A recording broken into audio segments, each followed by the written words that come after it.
ठीक है। तो कल के क्लास में हम सीखे थे आपको डिटर्जेंट एंड सोप के बारे में पढ़े थे, और आज का टॉपिक आपका लास्ट टॉपिक है, ठीक है, कि सोप एंड डिटर्जेंट में क्या डिफरेंस होता है। बस आज का टॉपिक लास्ट टॉपिक है। आज आपकी चैप्टर इन हो जाएगी। सोप एंड डिटर्जेंट का जैसे ही हम डिफरेंस पढ़ेंगे, उसके बाद से थोड़ा सा हम आपको चैप्टर के प्रैक्टिस कराएंगे। तो आज दूसरे चैप्टर में हम नहीं चलेंगे, आज आपके यही चैप्टर चलेगा। आज इसमें कुछ प्रैक्टिस भी करा देंगे, ठीक है। तो आज की क्लास में देखते हैं सोप एंड डिटर्जेंट में क्या डिफरेंस है, क्या अंतर है, ठीक है। तो चलिए लिखना शुरू कर दीजिए। पहला सोप और दूसरा डिटर्जेंट। तो इसको दो पार्ट्स में आप बांट लेते हैं, सोप एंड डिटर्जेंट को। एक पार्ट में लिखते हैं सोप और दूसरे पार्ट में लिखते हैं डिटर्जेंट।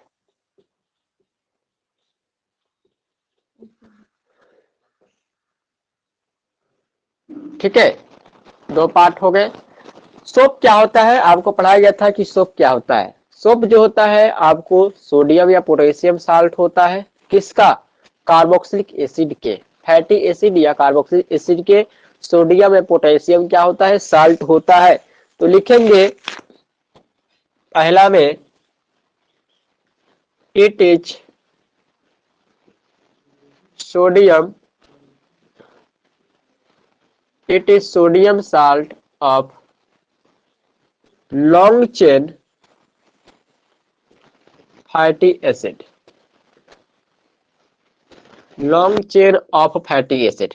ठीक है, it is sodium salt of long chain of डाल देंगे, यहाँ पर ऑफ डाल देंगे, ऑफ फैटी एसिड, यानी कि फैटी एसिड के, लॉन्ग चेन वाले फैटी एसिड के क्या,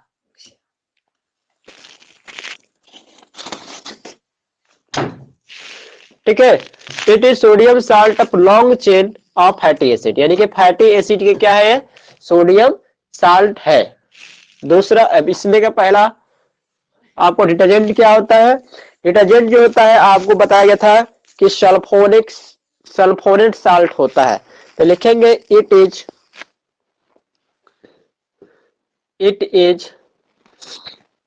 सोडियम सल्फोनेट,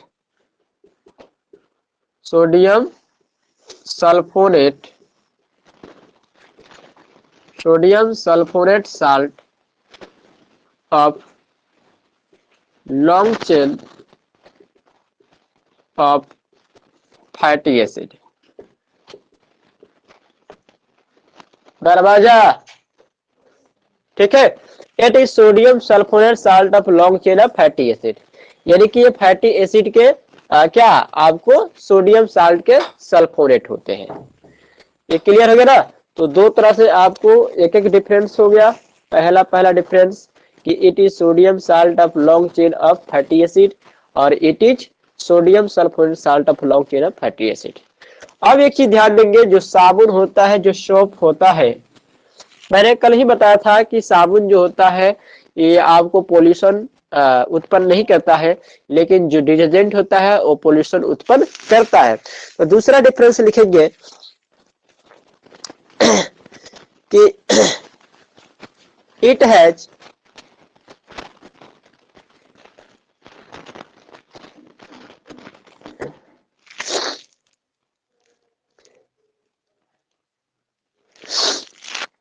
लिखेंगे इट इज मो it is less cleansing,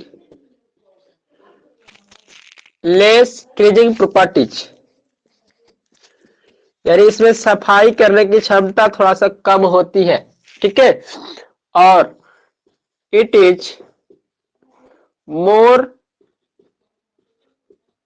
cleansing properties, यानी अपमार्जक में सफाई करने की क्षमता ज्यादा होती है और साबुन में सफाई करने की क्षमता कम होती है।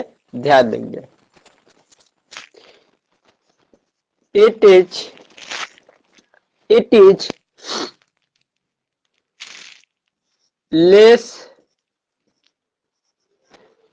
soluble इन वाटर, ये वाटर में कम घुलनशील है, जबकि it is more soluble in water, ये वाटर में ज्यादा घुलते हैं। ठीक है, जो डिटर्जेंट होता है वाटर में ज्यादा डिजोल्व हो जाता है, और जबकि साबुन जो है कम क्या होता है, डिजोल्व होता है। It's aqueous solution, it's aqueous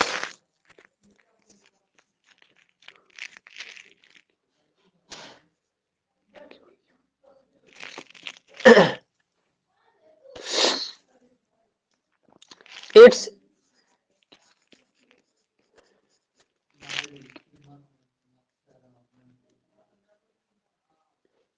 it's aqueous solution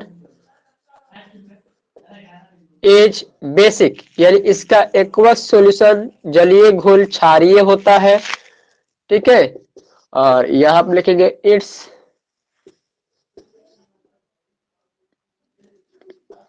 इसका एक्वस सॉल्यूशन क्या बताए थे कल, नहीं क्षारीय होता है, नहीं एसिडिक होता है, ये क्या होता है, न्यूट्रल होता है। कल ही बताए थे कि इसकी नेचर न्यूट्रल होती है। पांचवा लिखेंगे, आप लोग नोट करते जाएंगे, और नहीं तो आप स्क्रीनशॉट ले लेंगे।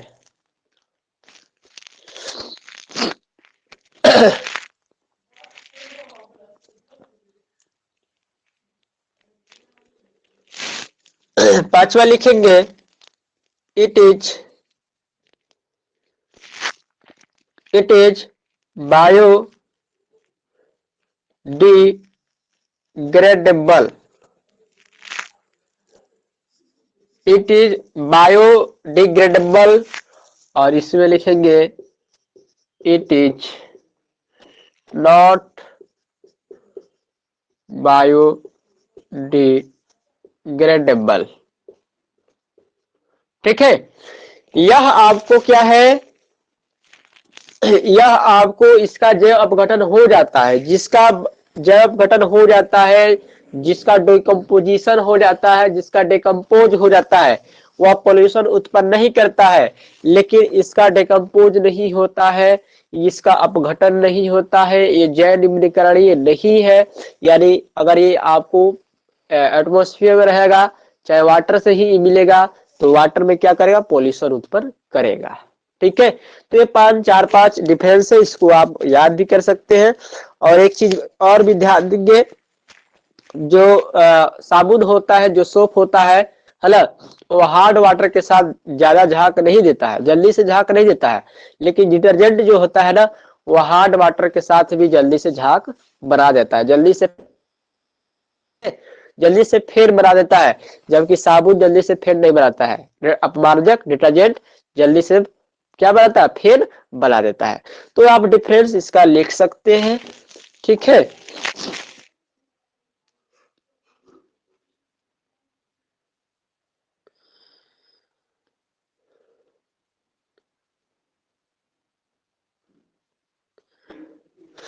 It is less soluble in water, हो गया ना, 5 डिफरेंस आपका हो गया। स्क्रीन शॉट ले लीजिए, 5 डिफरेंस इसका हो गया। फिर से हम पढ़ के सुना दे, it is sodium salt of long chain of fatty acid, यानी कि लॉन्ग चेन वाले फैटी एसिड के सोडियम साल्ट होते हैं, ये लॉन्ग चेन वाले फैटी एसिड के सोडियम सल्फोनेट साल्ट होते हैं। It is less cleansing property, इसके पास सफाई करने की क्षमता कम होती है।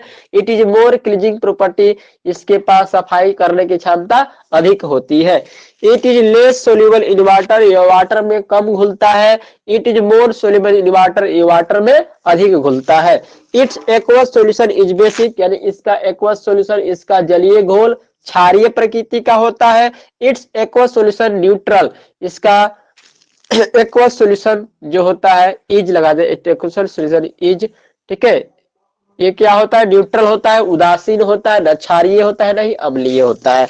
इट इज बायोडिग्रेडेबल, ये क्या है, जैव निम्नीकरणीय है, यानी कि इसका जीव जो है, छोटे छोटे सूक्ष्म जीव जो है माइक्रो ऑर्गेनिज्म जो है ना, बैक्टीरिया जो है इसको क्या करेगा, अपघटित कर देगा, मिट्टी में मिला देगा, यानी कि इसका जब जब अपघटन हो जाएगा, बायोडिग्रेडेबल हो जाएगा, तो ये पॉल्यूशन उत्पन्न नहीं करेगा। लेकिन इसका बायोडिग्रेडेबल नहीं होता है, जैव अपघटन होता है, बायोडिकम्पोजिशन नहीं होता है, इसलिए ये आपको पॉल्यूशन उत्पन्न करता है। तो इसको आप फटाफट नोट कर लीजिए, इसको हम स्क्रीनशॉट ले लीजिए। अब हम आपसे थोड़ा सा प्रैक्टिस की बात करेंगे, ठीक है। अब हम आपको प्रैक्टिस की बात करते हैं, थोड़ा आप ध्यान देंगे।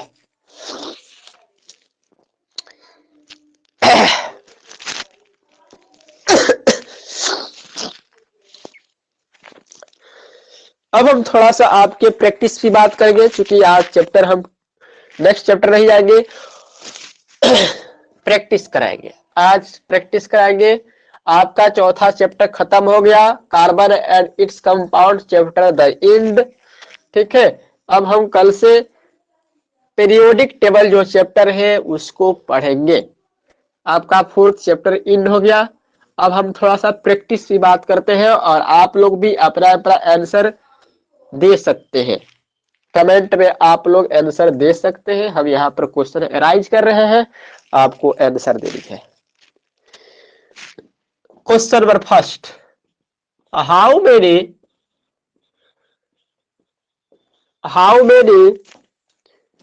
structural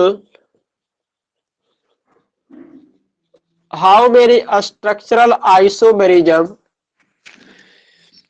isomers how many structural isomers can you draw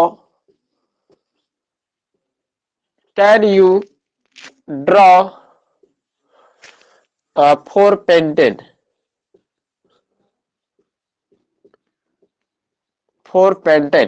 पहला क्वेश्चन है कि how many structural isomers can you draw for pentane.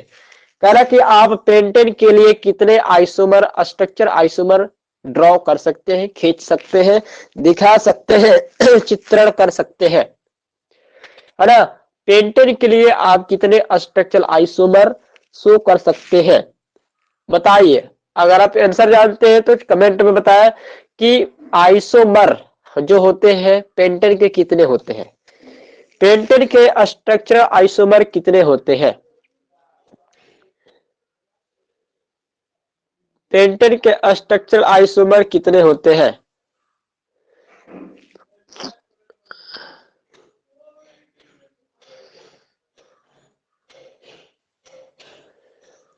ये हम नहीं जानते हैं, आपको पढ़ना है कि नहीं पढ़ना। देखिए, आपकी जो सिलेबस है, हमको उस सिलेबस से मतलब नहीं है।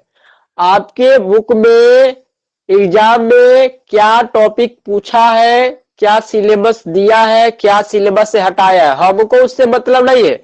हम आपका बुक पढ़ाते हैं, हम आपको नॉलेज देंगे। आपको एग्जाम में जिस चैप्टर से आए वो भी ठीक, जिस चैप्टर से ना आए वो भी ठीक। तो जो नहीं आता है वो भी पढ़ाते हैं, और जो आपको सिलेबस में दिया है वो भी पढ़ाते हैं। हम ये नहीं करते, हम वैसा सर जी नहीं है, वैसा मास्टर नहीं है कि हम आपको बोर्ड कह दिया कि बाबू पहला चैप्टर छोड़ दीजिए, पहला चैप्टर से नहीं पूछेंगे, आपको हम एग्जाम में दूसरा और तीसरा से पूछेंगे, पहला नहीं पूछेंगे।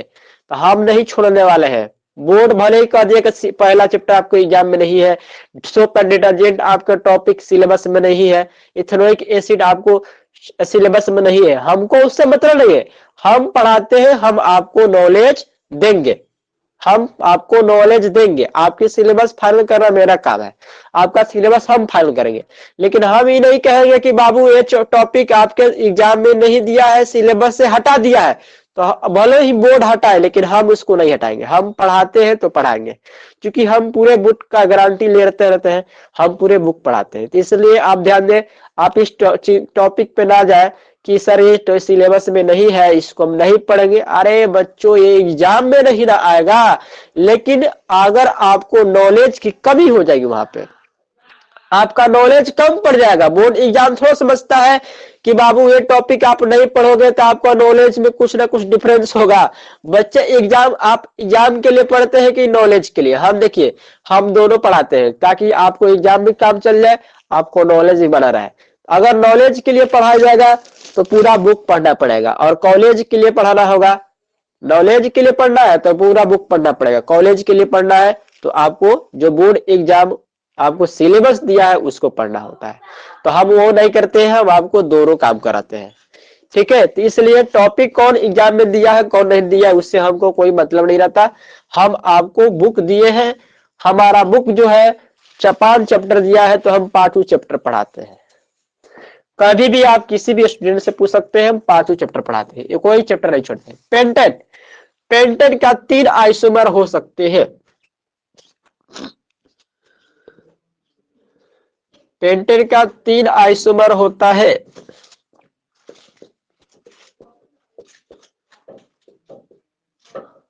पेंटेन का 3 आइसोमर होता है जी।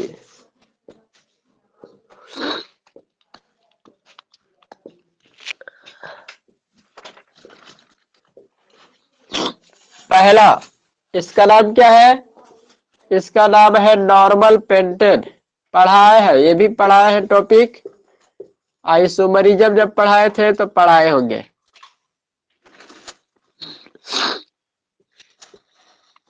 नॉर्मल पेंटेन हो गया। दूसरा क्या होता है? दूसरा होता है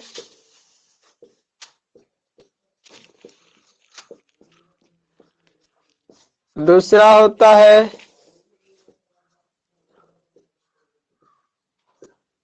आइसोपेंटेन। आइसोपेंटेन, ठीक है। तीसरा क्या होता है?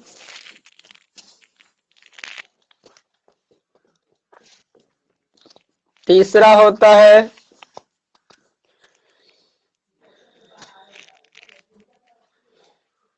नियोपेंटेन। आपको पढ़ाया गया होगा, आपको जानते भी है, आपको पता भी है ना? तो ये क्या है आपको? नियोपेंटेन। 3 तरह के आइसोमर हो जाते हैं। आपको थोड़ा डल चल रहा है मार्कर।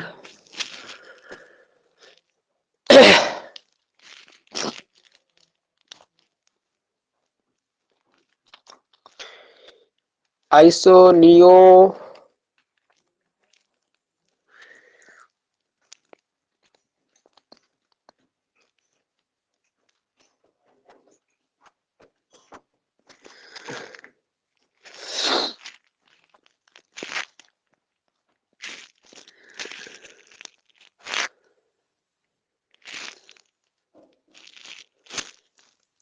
हो गया। चलो दूसरा क्वेश्चन हम आपको देते हैं, ध्यान देंगे।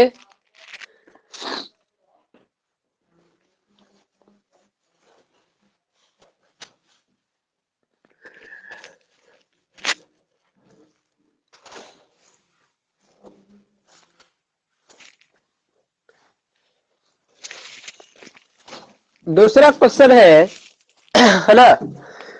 दूसरा क्वेश्चन है कि what are the 2 properties of carbon which lead to the huge number of carbon compound we see around us? NCERT question है।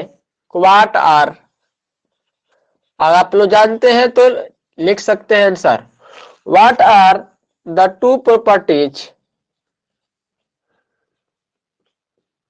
What are the 2 properties of carbon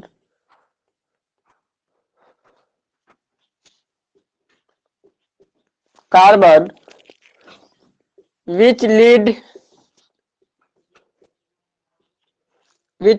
to the huge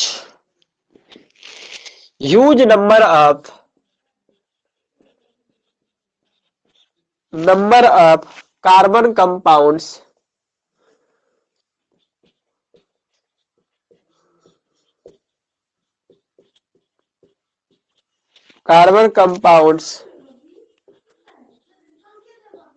we around us। ठीक है, कह रहे what are the two properties of carbon which lead to the huge number of carbon compounds we around us. क्या reason है कि carbon के कंपाउंडों की संख्या हमारे चारों तरफ ज्यादा संख्या में पाई जाती है? क्या रीजन है कि कार्बन के कंपाउंडों की संख्या हमारे चारों ओर ज्यादा संख्या में पाई जाती है? क्या क्या रीजन है आप बता सकते हैं तो बताएं, क्या क्या रीजन है?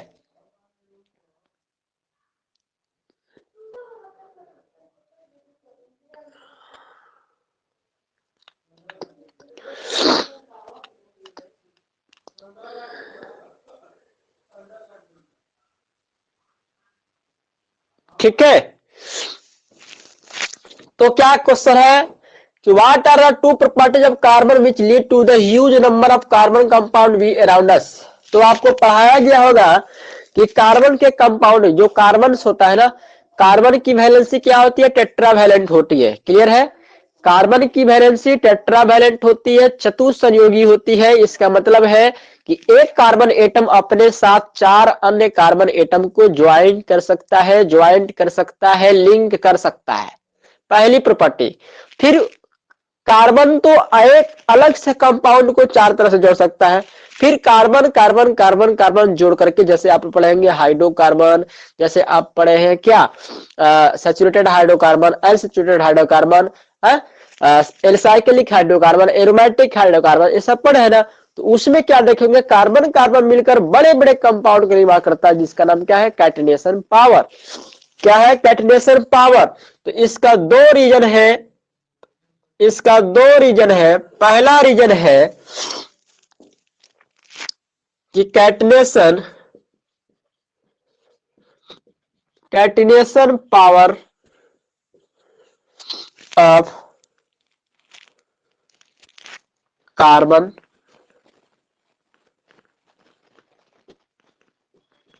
और दूसरा रीजन है कार्बन हैज टेट्रावैलेंट वैलेंस। ठीक है, पहला क्या है कि कार्बन के पास कैटिनेशन पावर है, अपने ही एटम से सेम एटम मिल मिल करके क्या करता है? बड़ा कंपाउंड बना देता है। जैसे कार्बन कार्बन कार्बन जुड़ा तो क्या बनेगा? डबल कार्बन, कार्बन से double carbon ethane, triple carbon propane, four carbon butane, ऐसे बनता है ना। और दूसरा है कि कार्बन है टेट्रावैलेंट वैलेंसी, यानी कार्बन के पास चार चार को वैलेंसी होती है, टेट्रावैलेंट है। इसका मतलब है कि अपने साथ अन्य चार एटम को भी ज्वाइंट कर से नया कंपाउंड बना लेता है। Problem number next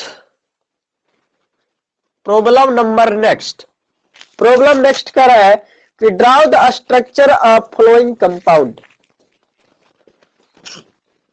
draw the structure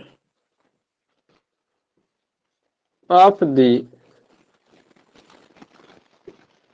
following compounds.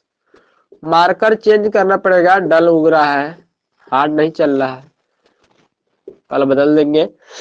Draw the structure of the following compound. कह रहा है कि नीचे कुछ कंपाउंड दिए हैं, इसका आपको स्ट्रक्चर स्केच करना है। पहला में दिया है इथानोइक एसिड,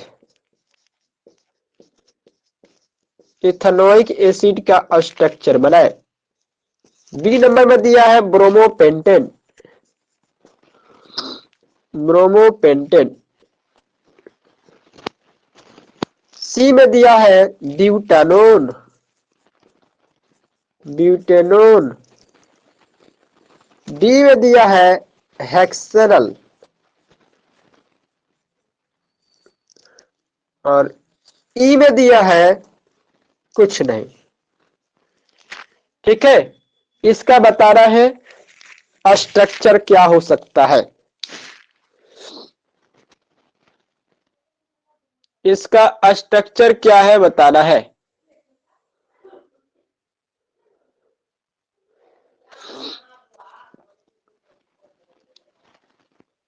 हाँ, टेट्रा वैलेंसी और कैटिनेशन पावर।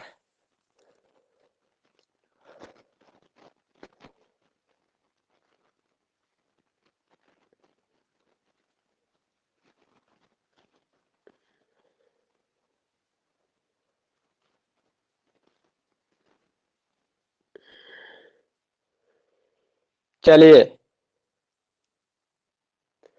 अगर इसका स्ट्रक्चर आपको पता है तो इसका स्ट्रक्चर ड्रॉ कीजिए। इथेनोइक एसिड, इथेनोइक एसिड का क्या होता है स्ट्रक्चर? ऐसे होता है CH3COOH। ब्रोमोपेंटेन क्या होता है? ऐसे होता है 1 2 3 4 5। यहां पर लगा देंगे Br, यहां पर आप लगा दीजिएगा HH। ठीक है। ब्यूटानोन का क्या होता है? डाइमिथाइल कीटोन को ब्यूटानोन बोलते हैं। हेक्सेनल का क्या होता है?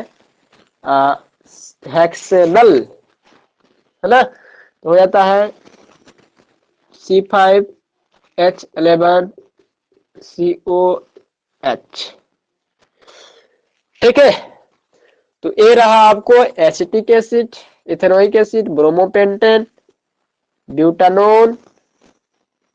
1 2 3 ब्यूटानोन चाहिए ना, ब्यूटानोन चाहिए तो 2 लगा देते हैं, है ना। 2 1 3 1 4, 4 वो कार्बन हो गया तो ब्यूटेन हो गया, तो ब्यूटानोन हो गया। ठीक है, तो इस तरह इसका आप लोग नोट कर लेंगे।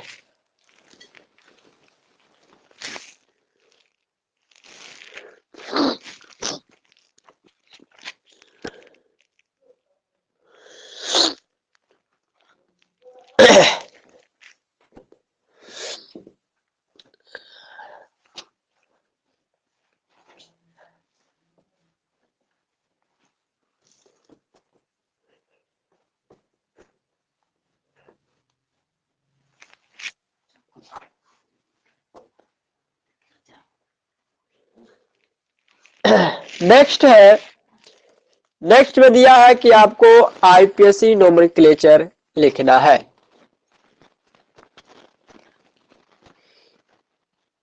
IPSC name.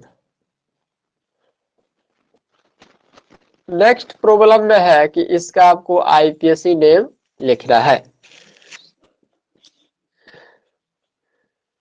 CH3CH2 इसको हम नहीं बताएंगे, आप लोग कमेंट में ही बता दें।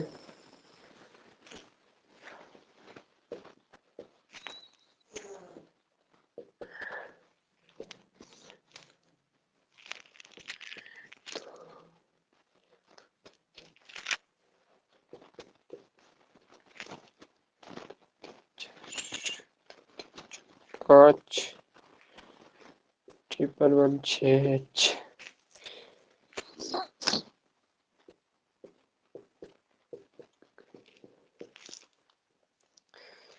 यहाँ सब H है। ठीक है,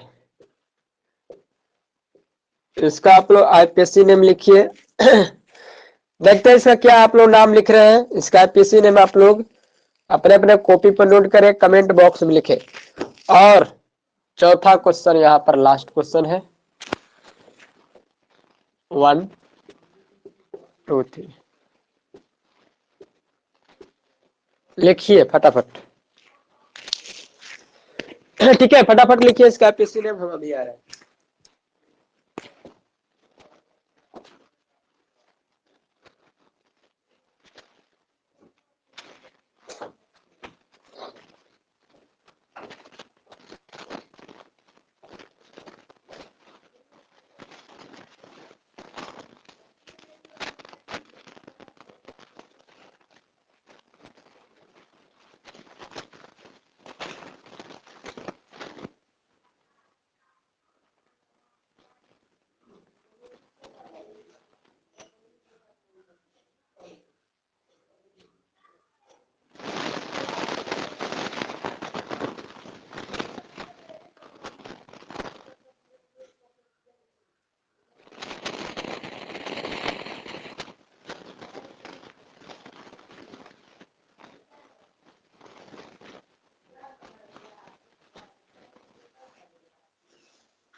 आ गया।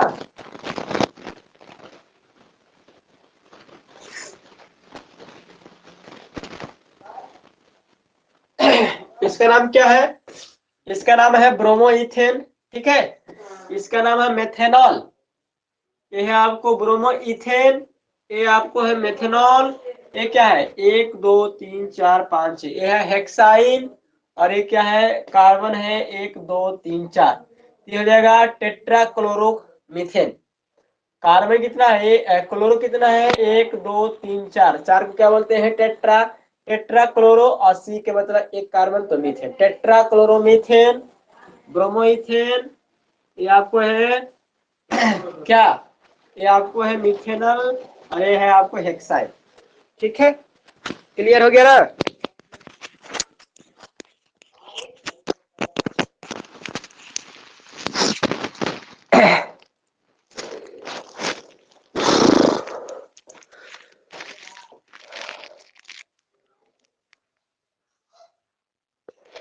Formaldehyde 3 hexyne 4 chloromethane,